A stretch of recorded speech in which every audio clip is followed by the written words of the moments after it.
आकाश है जिन्होंने काफ़ी शानदार पारी खेली। मैं इन्हें लिटिल डायनामाइट बुलाता हूं क्योंकि ये विस्फोट करने के लिए जाने जाते हैं। आज इन्होंने 92 रन जरे है अपनी टीम में, जिसमें 6 छक्के शामिल। आकाश केनेकुवा লাগিছে এই ৰানটো কৰি? सके बहुत ভাল লাগিছে। এইটো এটা বহুত ডাঙৰ হিউজ টাৰ্গেট হয়।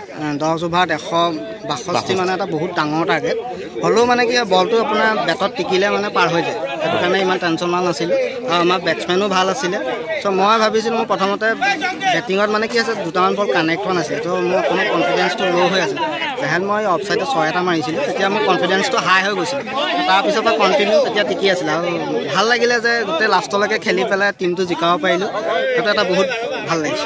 হয়, আপোনাৰ ইনিংছটো সঁচাকৈ গুৰুত্বপূৰ্ণ ইনিংছ আছিলে। ষ্টাৰ্টিঙত ৰিডিউপৰ উইকেট পৰি গ'ল, অকণমান প্ৰেছাৰো আহি গৈছিলে, ডাঙৰ টাৰ্গেট আছিলে আৰু লাষ্টত 2 অভাৰত 38 ৰানছৰ দৰকাৰ আছিলে, কিন্তু আপুনি 1 অভাৰতে গেম উলিয়াই দিলে। 6টা 6 মাৰিলে।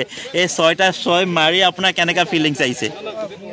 সেইটোতো আপোনাৰ মানে 6টা 6 মৰা ফিলিংটোতো সেইটো বেটছমেনে চবেই জানেই আৰু কেনেকুৱা এটা ফিলিং হয়। ভালেই লাগিছে। হ'লেও যিটো মানে অপজিট টিমৰ বলাৰ হয়, আমি একেলগে খেলি থাকোঁ, বেয়াও লাগিছে। কিন্তু কি হ'ব, গেম হয় এইটো, গেম হয়। মানে কি হয় বেয়া পাবলৈ মই মানা কৰিছোঁ তেওঁকো, যে মানে কি হয় আমাৰ যদি বোলে স্ক'ৰটো অলপ কম আছিলে তেতিয়াতো বাৰু বেলেগ কথা আছিলে, কিন্তু 38 ৰান লাগে যেতিয়া 2 অভাৰত, ত' সেইটো মই হিট কৰিবলৈ চেষ্টা কৰিছোঁ আৰু হিটেই হৈছে। অ'কে, থেংক ইউ আকাশ আমাৰ লগত কথা পতাৰ কাৰণে। আজি বল অকল আকাশতে দেখিলোঁ আৰু নেক্সট মেটচৰ কাৰণে তোমাক all the best. Thank you. Thank U.